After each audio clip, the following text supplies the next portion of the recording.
Bueno, mis amados hermanos, muy buenos días. La paz del Señor para todos nosotros hoy, aunque pocos en número, pero en el corazón grande y abierto para, en obediencia, mis amados hermanos, estar hoy acá congregados. Les invito a que abramos la palabra de Dios en Primera de Tesalonicenses. Muy bien, seguimos entonces, mis amados hermanos, en la línea que venimos conociendo a través de la Escritura sobre tres principios básicos o tres formas por las cuales el Señor nos muestra, nos prueba, es una señal para nosotros de que somos amados de Dios y escogidos de Dios.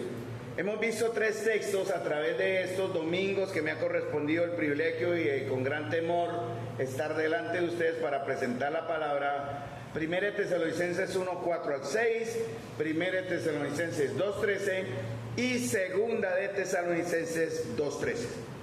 Algo interesante a través de estos textos y lo que hemos visto en su base en la lectura de primera y segunda hasta ahora es que Pablo es muy agradecido. Pablo es un hombre que da gracias por todo. Y una de las razones que estaba dando Pablo gracias está en el capítulo 2, versículo 13, que es donde estamos aquí. Aún no hemos terminado, hoy terminaremos el capítulo 2, versículo 13 nada más, y entraremos en su contexto al verso 14. Pero Pablo daba gracias, por eso al final del libro de los Tesalonicenses dice en 1 Tesalonicenses 5, 16, dad gracias en todo. Y Pablo es un hombre muy agradecido. Y daba gracias a Dios, mis amados hermanos, por la manera en que el Señor estaba mostrando su obrar en medio de un sencillo grupo de hermanos. Hermanos humildes, hermanos que incluso más adelante en la Escritura enseña que no eran muy pudientes, muy ricos en cuestiones materiales, en asuntos materiales, en bienes materiales, pero eran muy generosos en su espíritu y en su amor hacia los unos a los otros. Toda la provincia de Macedonia, más adelante, o Pablo habla en Hechos, le rogaron a Pablo la bendición y la oportunidad que les diera a ellos la bendición de poder compartir con otros hermanos algunos de sus bienes. Y es interesante eso porque eso tiene que ver con la tercera parte del verso 13. Entonces, estamos viendo tres cosas, ya hemos visto dos, que es que Dios nos está mostrando, es algo por lo cual Pablo está agradeciendo.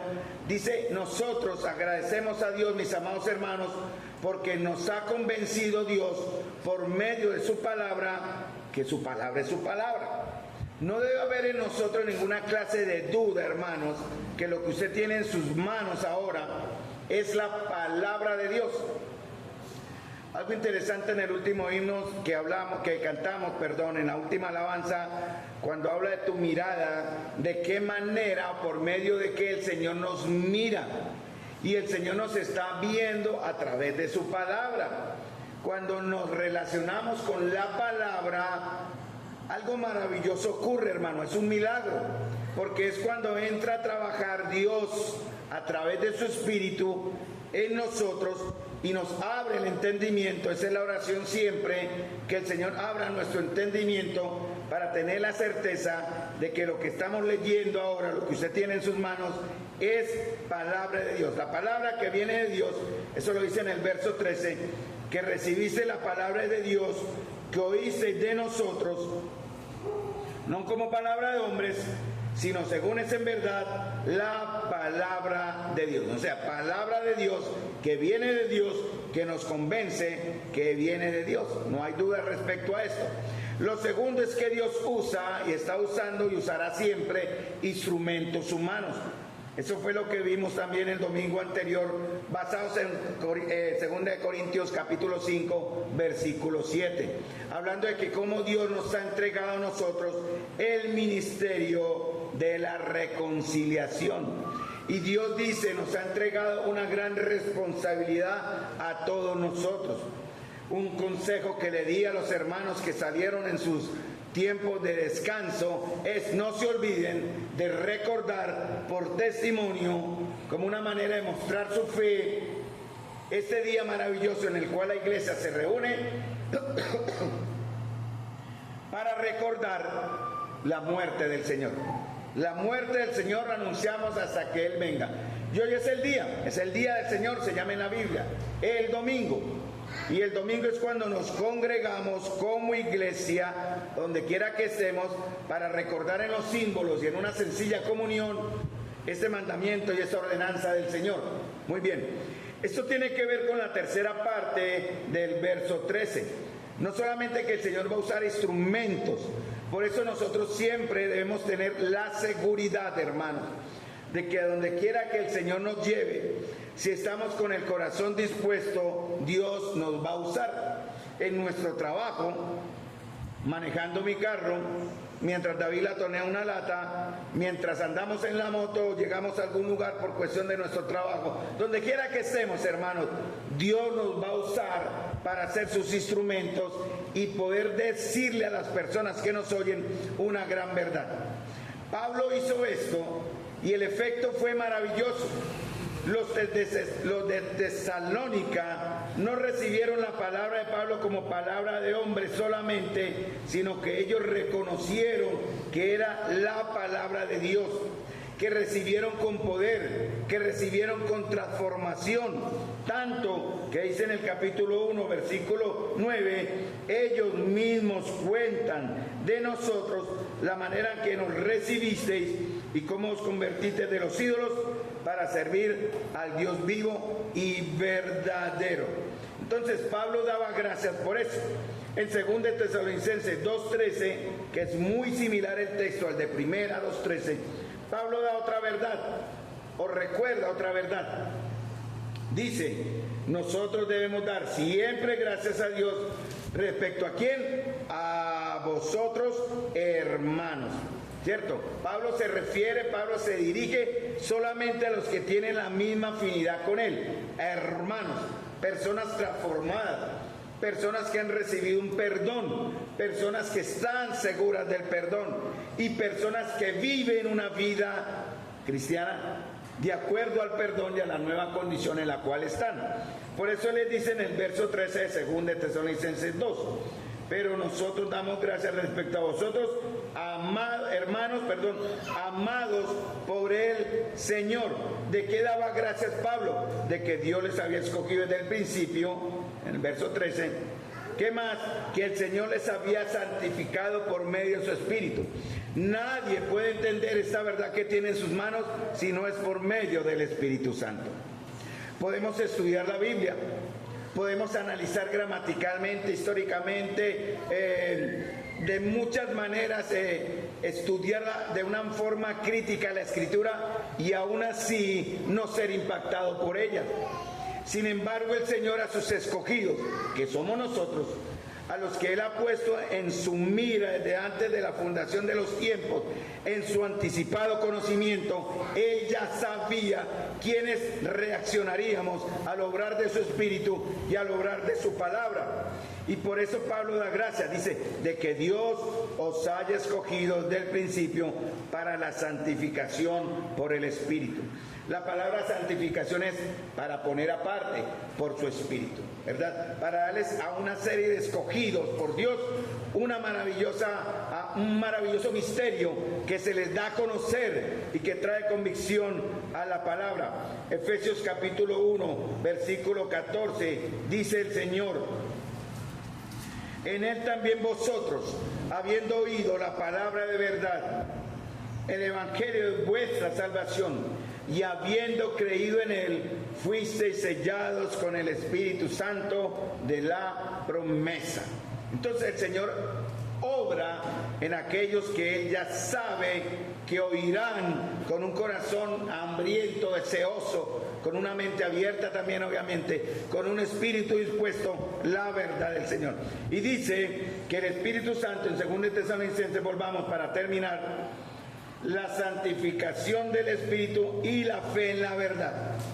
¿Cómo nos habla el Señor? A través de la verdad. ¿Cómo nos miran sus ojos? A través de la verdad. ¿Cómo podemos declarar verdades eternas?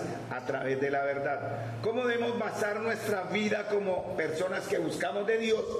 A través de su verdad. Y no solamente a través de conocer su verdad, sino la fe en la verdad, dice en 2 Tesalonicenses 2:13. Y esta fe en la verdad solo llega por un medio, y dice, la cual los llamó mediante nuestro evangelio. ¿Con qué fin? Hermanos, hay cientos de evangelios en el mundo. Hay muchas enseñanzas que se llaman el evangelio, pero verdaderamente solo hay un evangelio verdadero. Es el que señala directamente la salvación del Señor, no el que promueve otra serie de prácticas muy atrayentes. Por eso el mismo apóstol en Efesios hablaba de que en los últimos tiempos algunos apostatarán de la fe y escucharían a espíritus engañadores que les mostraría otro evangelio y los llevarían de aquí para allá, como dice, y vimos en Efesios 4 también, llevados de aquí para allá de todo viento de doctrina. Entonces el apóstol dice, solo hay un evangelio. En Gálatas les dice a los Gálatas, si incluso un ángel del cielo llegase y les enseñase otro evangelio, sea maldito. Pero qué triste es ver, hermanos, como millones de cristianos, entre comillas, que se dicen cristianos, siguen toda clase de creencias y de fees extrañas a la verdad de Dios. Otros evangelios. Por eso podríamos decir con mucha seguridad que estos hermanos, y me atrevo a adelantar algo, no alcanzarán la gloria de nuestro Señor Jesucristo. La última parte del verso 13 y del verso 14 también, la cual los llamó mediante nuestro evangelio para alcanzar la gloria de nuestro Señor Jesucristo. Entonces, hermanos, el trabajo que tenemos es grande. Y la responsabilidad que tenemos es de gran temor delante del Señor. Algunos de ustedes dirán, bueno, ¿yo en qué manera soy útil al Señor? Bueno, si hablamos de lo que hacemos aquí en el local bíblico, hay muchas maneras de ser útil. Hay visitas que hacer, hay consolación que entregar, hay consejería que ofrecer, hay amor que mostrar. Pero hermanos, la mayor tarea es presentar el evangelio. Cada uno de nosotros podemos ser instrumentos, y lo somos, verdaderamente útiles, porque dice en 2 Corintios 5:17, que ya había mencionado, todo esto, estas buenas nuevas vienen de Dios, que nos ha entregado el ministerio de la reconciliación, ¿cierto? Y nos ha encargado la palabra de reconciliación. Y dice también que somos representantes del Señor para entregar en el nombre de Cristo, como si Dios rogase por medio de nosotros. ¿Cuál es el tema en verdad de esto de 2 Corintios? Reconcíliense con Dios. No hay otro tema. Reconcíliense con Dios por medio de Jesucristo. Dice, como si Dios rogase por medio de nosotros. Por tanto, rogamos hoy a creyentes y a no creyentes presentes acá, a los que conocemos y no conocemos aún, pero conoceremos, llevándole la palabra, reconcíliense con Dios. Los instrumentos somos nosotros. La petición es, reconcíliense con Dios. La autoridad viene de Dios. Somos sus embajadores. La oferta, la reconciliación. Y el beneficio, la paz con Dios y la paz de Dios. Esta semana tuve la oportunidad de hablar con alguien que está viniendo a la iglesia. Y una de las cosas que le estamos llevando a que ella, porque es una mujer, entienda la forma en que ella puede recibir la paz de Dios, porque está buscando la paz de Dios. Pero lo que le decíamos a ella es que, mire, antes de que usted reciba la paz de Dios, tiene que tener la paz con Dios. Y la llevábamos a Romanos capítulo 5, versículo 1. Justificados pues por la fe, tenemos paz para con Dios por medio de nuestro Señor Jesucristo. Cuando usted tenga, le decíamos a ella, la paz con Dios, un beneficio que recibirá usted de tener la paz con Dios, será la paz de Dios. Algo que viene a pesar de diferentes circunstancias y situaciones. Es algo por la cual luchamos constantemente. ¿De qué manera el Señor va a traer paz si estamos enfermos? ¿De qué manera el Señor va a traer paz si estamos solos? ¿De qué manera el Señor va a traer paz si luchamos con la economía? Y luchamos con muchos factores que nos traen inquietudes, incertidumbres, temores. Pero hermanos, recuerden que todo ha comenzado desde el momento en que recibimos la paz con Dios. Y le damos el texto de Filipenses 4, 6, 7 a esta persona. Por nada estéis afanosos o afanados, no se afanen, sino sean conocidas todas vuestras peticiones delante de Dios en toda oración y ruego, las mismas palabras que el Señor usó en Hebreos, con toda oración y ruego, y la paz de Dios, que sobrepasa todo lo que entendemos, guardará nuestros corazones y nuestros pensamientos. Entonces, hermanos, aquí terminamos el domingo anterior, No piensen que nos congregamos cada jueves, que nos congregamos cada domingo, que nos congregamos cada sábado para simplemente tener un estudio bíblico en grupo u orar unos por otros. Hermanos, nos reunimos porque la verdadera razón es nos congregamos para escuchar la voz de Dios a través de la exposición de su palabra. Los que somos embajadores de Cristo, que somos todos, no somos negociadores del Evangelio. Por ejemplo, yo no estoy acá, no vengo acá interesado en saber lo que a usted le parece, que es muy respetable. Pero cuando estamos presentando la verdad de Dios, no quiero saber en realidad lo que a usted le parece o lo que a mí me parece de la palabra de Dios. Venimos aquí después de haber estudiado la verdad de Dios para decirles a ustedes, así dice el Señor. Y vamos a 1 Tesalonicenses 2:13, estamos en 2:13. Porque ese es el tercer punto, mis amados hermanos. Cuando la palabra predicada es recibida con fe, dice la última parte del verso 13, obra poderosamente en los que creen, ¿no? La palabra de Dios va a respaldar su origen, porque va a generar un cambio. Cantamos, dame un nuevo corazón. Hoy unos que estaban muy de acorde, mire, los hermanitos no sabían el tema aún de la enseñanza, pero los signos estuvieron muy en línea con lo que estamos hoy enseñando. Entonces la palabra de Dios actúa. Cuando usted se encuentra con la palabra de Dios va a haber un resultado que usted no se explica. Va a haber un nuevo deseo. Hemos visto la vida de muchos de ustedes cambiando poco a poco, transformándose poco a poco en la medida en que tenemos un contacto permanente con la verdad de Dios. Por eso la verdad de Dios aquí en este púlpito no se negocia. Por eso la verdad de Dios aquí en el púlpito no se experimenta. Solamente quienes tienen el don.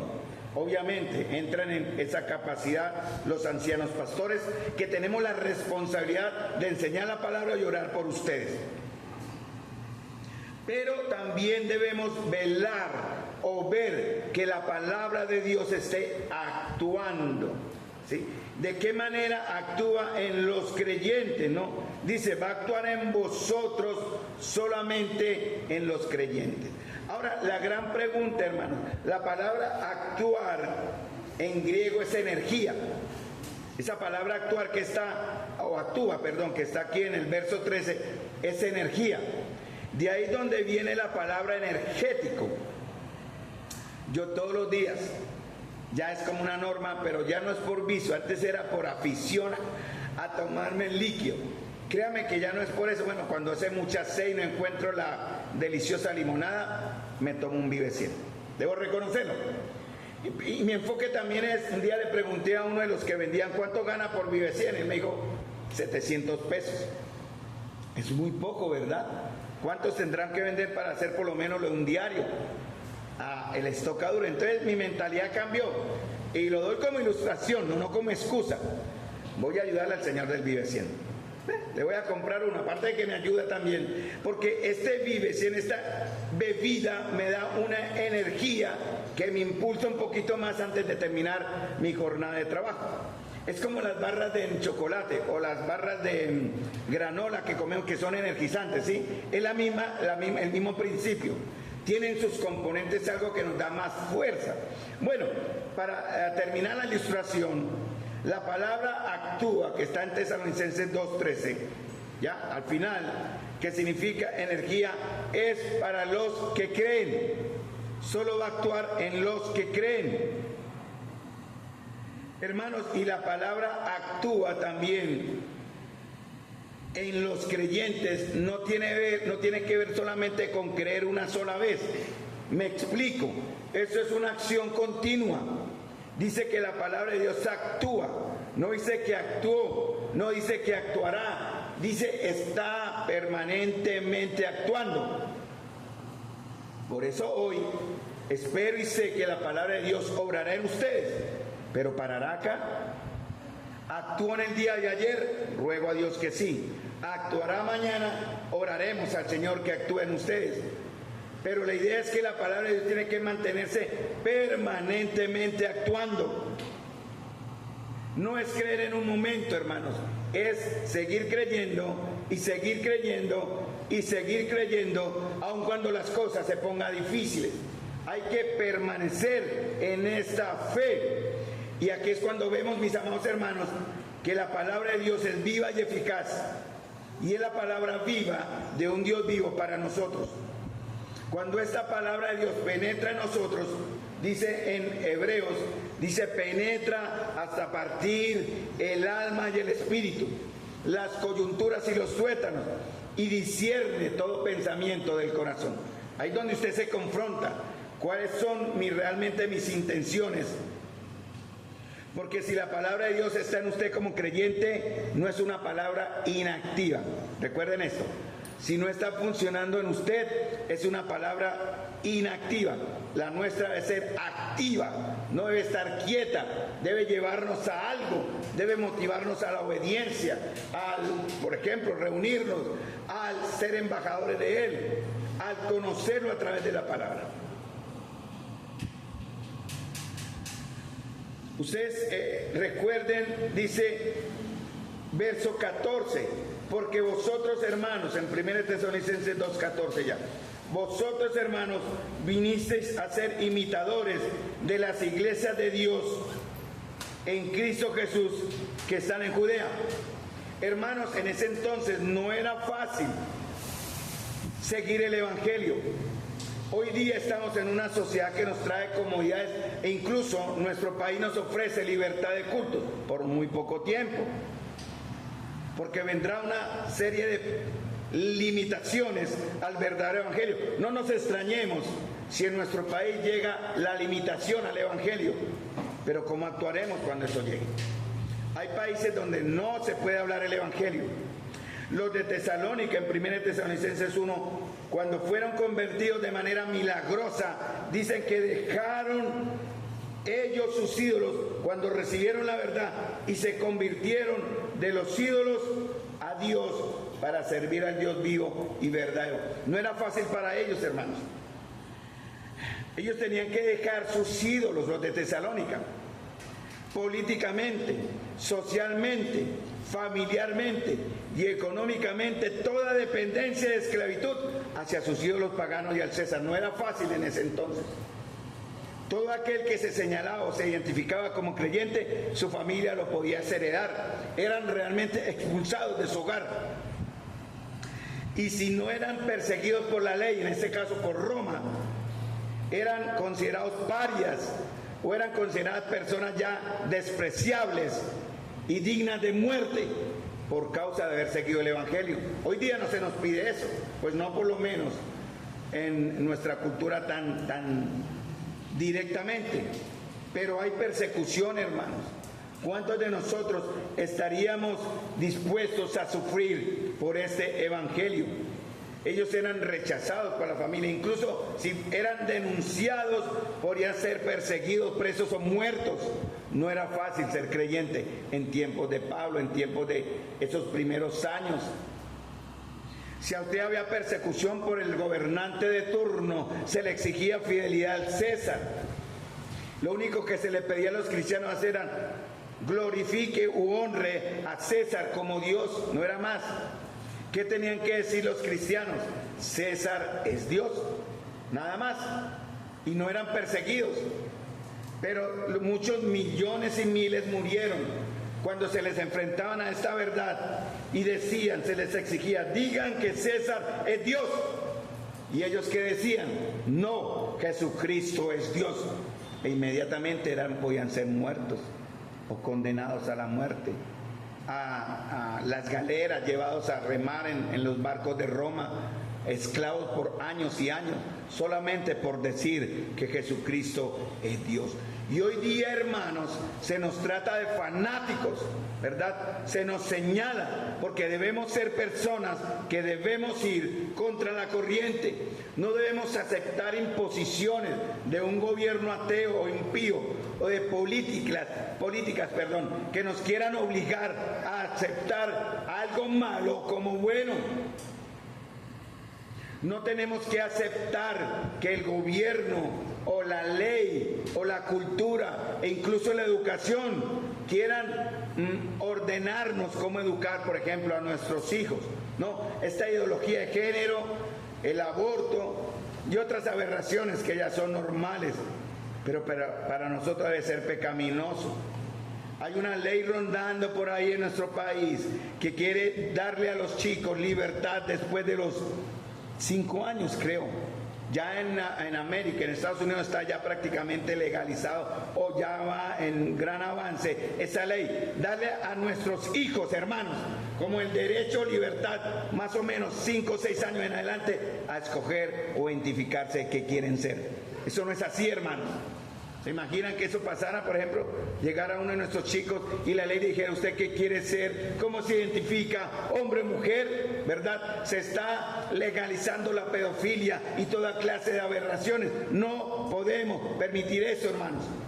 Y si eso significa prisión o muerte, hermanos, tenemos que estar dispuestos a pasar por prisión o muerte. Porque eso es ir en contra de lo que el Señor ha obrado en nosotros.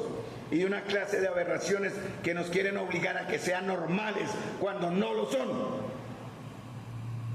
Y por eso, hermanos, no solamente vamos a recibir la palabra como palabra, sino a sufrir con gozo. Porque eso lo dice también en 1 Tesalonicenses 1:6. Y vosotros vinisteis a ser imitadores de nosotros y del Señor, recibiendo la palabra en medio de gran tribulación, con gozo del Espíritu Santo. Hermanos, esto no es natural. Pablo y Silas venían de sufrir cuando entraron a Macedonia, de Filipos, llegaron a Tesalónica y llegaron sufriendo. Ellos no estaban alegres por sufrir, eso sería masoquismo, hermanos. Ellos no estaban alegres por sufrir, por recibir persecución. No, eso trae dolor, angustia. Pero el gozo que sentían, hermanos, solo podía venir y venía de Dios. Era el poder, hermanos, de la convicción de la palabra en ellos. Y eso es lo que esperamos ver nosotros en la comunión del pueblo de Dios, ¿verdad? Una convicción en la persona del Señor, una convicción en su hermosura, hermanos, en su majestad, una certeza de su gran amor, de la esperanza que ahora tenemos en Él y de que podemos perseverar, hermanos, con gozo en medio del sufrimiento, porque sabemos, hermanos, que nuestro lugar no es acá, nuestro lugar nos espera allá. 1 Tesalonicenses 1:6 que venía leyendo, y dice que ellos llegaron a ser imitadores. Ese es un tema también muy interesante que hemos estado viendo. ¿A quién está usted o a quién estamos imitando? La Escritura dice que imitemos lo bueno y no lo malo. Por eso nos preocupa mucho cuando uno de nuestros miembros se ausenta por cualquier circunstancia, válida o no válida, que se ausente de una comunión que lo protege. Nos preocupa porque no sabemos de qué manera ese hermano o hermana está recibiendo principios para imitar. Porque si nos descuidamos, hermanos, vamos a terminar sin quererlo imitando el mundo y siguiendo la corriente del mundo. 1 Tesalonicenses 2:14. Hermanos, vinisteis a ser imitadores de las iglesias de Dios que están en Judea, pues habéis padecido de los de vuestra propia nación las mismas cosas que ellas padecieron de los judíos. Pablo lo que quiere aquí recordar en Tesalónica es que ustedes no son diferentes a otros. están recibiendo el mismo rechazo aquí en Tesalónica que los cristianos que están allá en Judea. Y Pablo daba gracias a Dios por eso.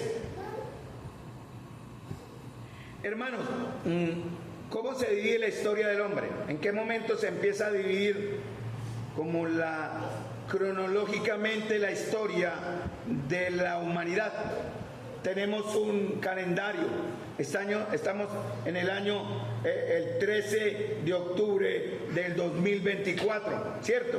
Pero dice 13 de octubre 2024, cuando uno escribe eso, uno no lo dice cuando lo menciona, es DC, ¿cierto? ¿Qué significa DC? Después de Cristo. La historia del hombre en realidad se dividió en antes de Cristo y después de Cristo. Ahí es donde parte la historia con la llegada del Señor a la historia del hombre. Pero también nos va a mostrar que así como hay dos fechas, una antes de Cristo y una después de Cristo, también hay dos clases de personas. Solo existen en este mundo dos clases de personas: los que creen en Cristo y los que no creen en Cristo, los que son de Él y los que no son de Él. No hay otra diferencia, hermanos. Los que lo aman, los que le obedecen, los que le adoran, y los que no lo aman, los que no le obedecen y los que no lo adoran, y los que lo rechazan con todo su corazón.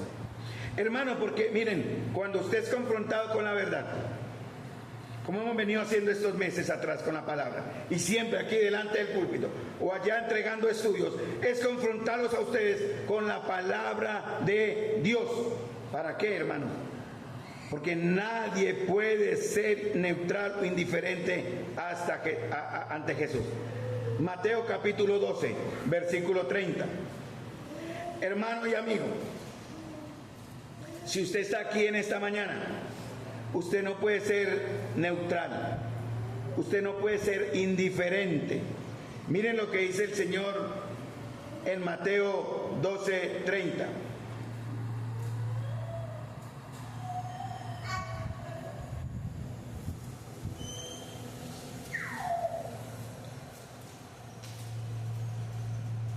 Mateo 12:30 dice: el que no es conmigo, ¿tienen el texto? Contra mí es. El que conmigo no recoge, desparrama. Y esas palabras las dice el Señor. Atentos a mí. El que no es conmigo, dijo Jesús, es contra mí.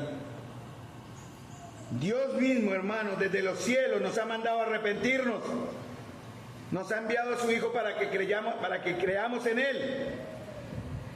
Y reaccionar con indiferencia a esta verdad, sea usted cristiano o no aquí en esta mañana, es un acto de rebeldía contra Dios. No sé cómo va a reaccionar usted después de que yo diga amén y terminemos la enseñanza, pero debe reaccionar de la manera correcta, porque usted, hermano, en algún momento hoy, o ya lo tuvo en el pasado, o tal vez en su misericordia Dios le va a conceder que mañana tenga que escoger en estar con Jesús o estar contra Jesús. No hay más. El que no es conmigo, contra mí es. Hechos 17:30. Vamos a Hechos 17:30. Hermanos, el Señor dice lo siguiente: y el Espíritu de Dios aplicará esta verdad a usted ahora en este momento.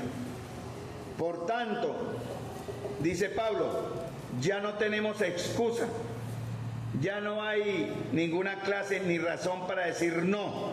Dice, habiendo pasado por alto los tiempos de esta ignorancia, Dios declara o Dios manda ahora a todos los hombres en todas partes que se arrepientan, que nos arrepintamos, ¿cierto? ¿Por qué? Él da una razón. Él les da la oportunidad del arrepentimiento, de cambiar su mente, de tener un nuevo corazón, como cantamos en el himno.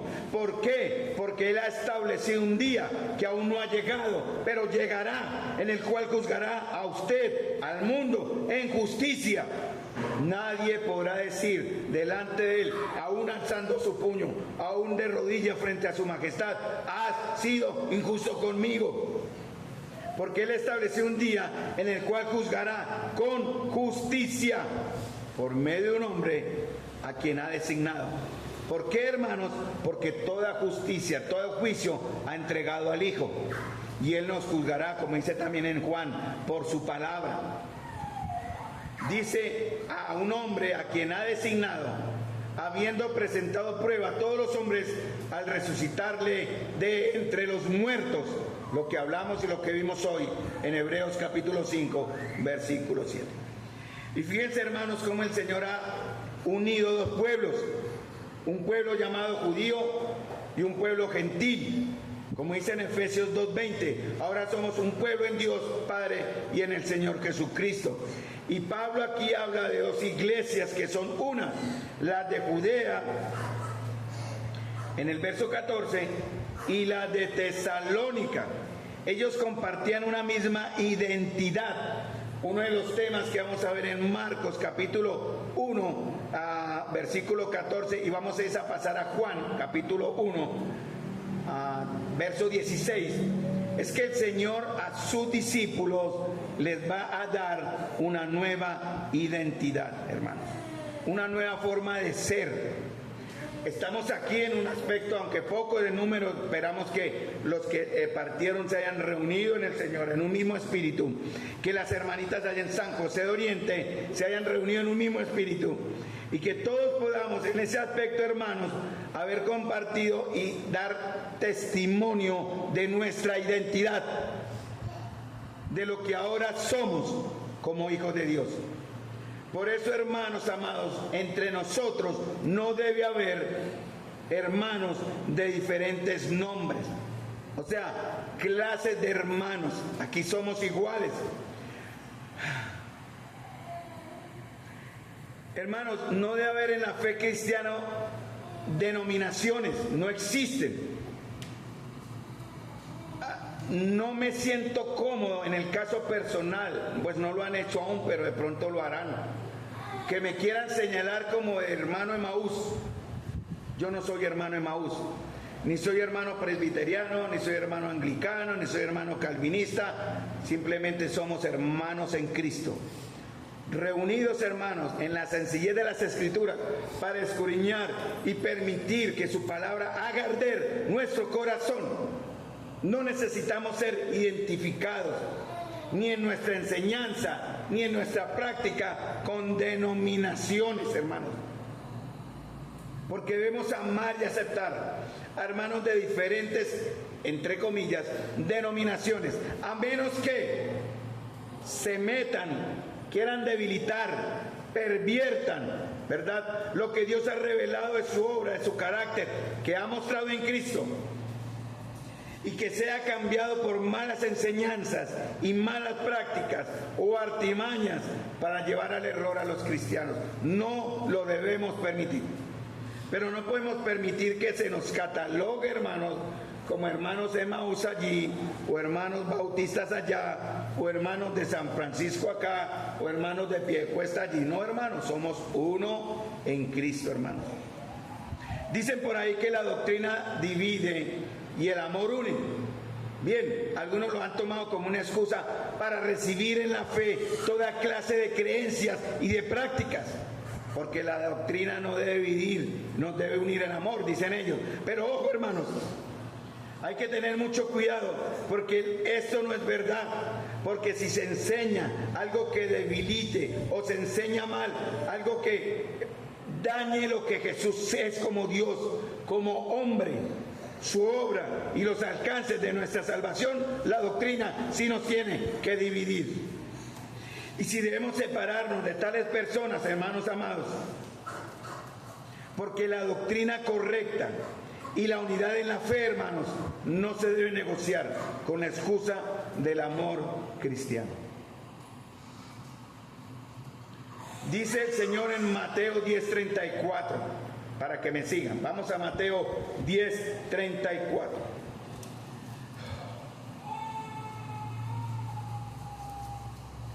Mateo 10:34 dice: no penséis, le dice a sus discípulos y nos dice a nosotros, que he venido para traer paz a la tierra. Increíble, ¿no? El mismo Señor dice, no se equivoquen, yo no vengo a traer paz, yo he venido más bien a poner división. Yo no he venido a traer paz, yo he venido a traer ¿qué? Espada, guerra, lo dice el mismo Señor. ¿Y en qué tiene que ver esto? Esto tiene que ver con nuestra relación, con lo que Él es. Dice, no he venido para traer o a traer paz, sino espada. Yo he venido para poner en división al hombre contra su padre, a la hija contra su madre, a la nuera contra su suegra. Y dice, y los enemigos del hombre serán los de su casa. Porque hermanos, es necesario que tengamos que sufrir por causa de haber recibido esta verdad, que aún los más cercanos a nosotros, como nuestros padres, como nuestras madres, como nuestros, aquí dice suegras, ¿verdad? Como nuestras hijas, como los más cercanos, como dice acá, los enemigos del hombre serán los de su casa, no rechacen por haber creído en el Evangelio. Por eso Pablo dice en 2 Tesalonicenses, vamos allá para terminar ya y dejando ahí. Dice 2 Tesalonicenses 2, 14 y 15 para terminar. No, hasta el 16. Miren, hermano, lo que dice Pablo. Ustedes llegaron a ser imitadores de las iglesias de Judea. ¿En qué aspecto? No son diferentes. Están sufriendo. Y él hace una comparación, dice, las mismas cosas que ellos padecieron de los judíos allá en Jerusalén. ¿Cómo actuó la palabra de Dios en Tesalónica? Generó un efecto, persecución. Hoy se enseña que estar en el Evangelio no es sufrimiento, eso es mentira. Hoy se enseña que estar en el Evangelio es riqueza, no es verdad, es mentira. Pues no es un 100%, si la voluntad de Dios no lo permite. Hoy se enseña que estar en el Evangelio es tener salud y nunca enfermarse, mentira. El Evangelio debe y tiene que traer alguna clase de rechazo y persecución, esa es la gran verdad.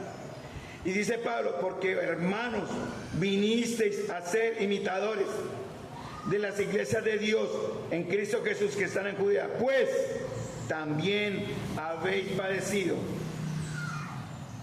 de los de vuestra propia nación las mismas cosas que ellos padecieron de los judíos. Miren lo que hicieron los judíos. Y los judíos no se diferencian de otras clases de personas. Los judíos son el ejemplo acá, pero puede ser incluso en nuestra sociedad hoy día cualquier persona que nos rodee. Porque aquí, hermano, lo que está en guerra es la clase de persona que es. Porque recuerden, hay dos clases de personas, los que están creyendo y los que no creen. Y los que no creen atacarán, perseguirán y matarán a los que creemos. Por eso, siendo un mismo pueblo, hermanos, vamos a compartir una misma identidad. Y miren lo que hicieron los judíos, los cuales mataron al Señor Jesús, rechazaron a sus profetas, a ellos, a Pablo y a nosotros nos expulsaron. Y ellos, ¿qué dicen? No agradan a Dios. Y eso no se refiere solo a los judíos, es a todos aquellos que no han creído. ¿Cómo ellos reciben ahorro, digamos así? Están asumándole para su juicio. Dice que ellos les impidieron hablar a los gentiles. En el verso 15, ¿no? Verso 16, perdón. Impidiéndonos hablar a los gentiles. ¿Para qué? Para que ellos se salven. Y así ellos colman, o llenan, o están llenando, o están atesorando ira para el día de la ira de Dios. Dice, conforme a la medida de sus pecados, vendrá sobre ellos ira hasta el extremo. Si usted en su corazón rechaza esta verdad, usted no se da diferencia de los judíos. Si alguien le acusa, le señala, le hiere, le mata incluso por causa del Evangelio, esta persona recibirá juicio de Dios hasta el extremo. No importa, hermanos, de qué país, raza o idioma tengamos, tenemos una misma identidad. Este año, en el 2024, hasta hace 2 meses, prácticamente 5,000 personas en un conteo que se hizo en un grupo cristiano que hace seguimiento sobre los creyentes en el mundo. Aproximadamente hasta hace 2 meses, más de 5,000 cristianos habían muerto en el mundo por su fe. Un estudio aproximado. ¿Cuántos han muerto por manos musulmanas en estos días? Por Boko Haram en África. Pueblos enteros de cristianos quemados en sus iglesias por seguir la fe. Porque es una lucha entre el bien y el mal. Una lucha entre las tinieblas y la luz. Y estos hermanos que murieron, yo vi las imágenes terribles. Cuerpos quemados, iglesias destruidas, cuerpos profanados por los no creyentes. Pero ellos, hermanos, murieron gozosos por su fe. Tenemos una misma identidad con los demás creyentes en el resto del mundo. No nos preocupemos, hermanos, no nos asustemos si viene la persecución. Satanás está buscando y está logrando de muchas formas destruir a la iglesia, porque la iglesia lo ha permitido, porque la iglesia se ha alejado de la verdad, porque el liderazgo de la iglesia es un liderazgo espúreo, falso, mentiroso. Yo aún estoy tratando de discernir qué llevó a este hombre que está dando noticia por ahí allá en el Steve Lawson a pecar. Hay un video donde 2 meses antes que él reconociera, porque no lo reconoció por voluntad, porque fue denunciado, un joven le preguntó a él que el Señor lo estaba llamando a las misiones, que qué consejo le daba a él. Y este señor, 2 meses antes de reconocer su maldad que vivió por 5 años, él hablaba de la manera en que Dios le había respaldado a él en el ministerio. Él le hablaba de la manera en que Dios le había cuidado a él en el ministerio. Él le hablaba a este joven diciéndole: vaya a la misión que el Señor nunca le desamparará. Y cuando yo escuché eso, me pregunté, ¿cómo es posible que Dios en verdad respaldara a un hombre que estaba actuando de esta manera? Y yo creo que el Señor nunca lo respaldó. ¿Cómo es posible, hermanos?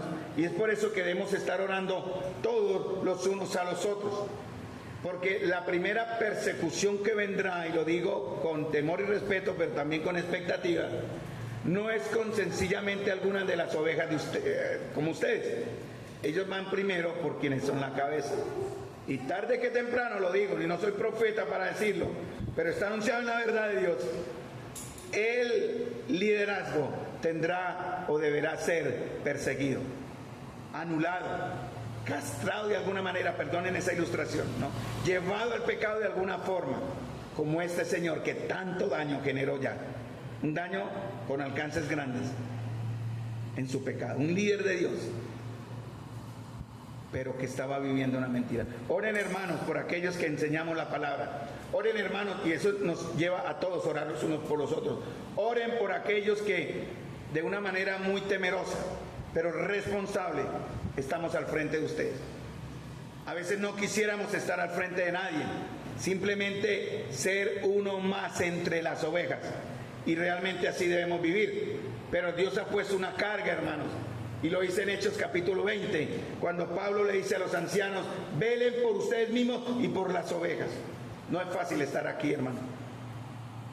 Y es por eso que rogamos la oración de todo el pueblo de Dios y la unión como pueblo y como iglesia, para unánime seguir adelante en nuestra identificación como pueblo de Dios también, y en nuestro sufrimiento, si llega a llegar el sufrimiento, como por ser cristianos.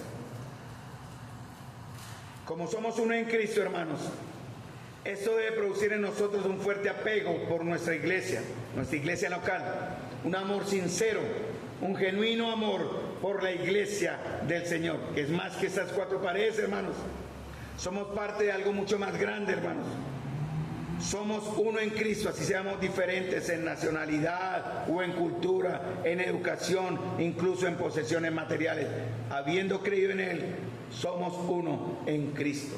Y por eso debemos estar protegiéndonos, hermanos, en oración por lo que vendrá, si el Señor lo permite, en persecución, en dolor, en rechazo e incluso en muerte. Padre Celestial, Señor, Te doy las gracias, Señor, porque tu obrar en medio de tu iglesia, Señor, se ve. Te doy las gracias, Señor, porque tú has guardado, has apartado a un pequeño grupo de fieles, Señor, que estando hoy acá, Señor, reunidos, damos testimonio de fe.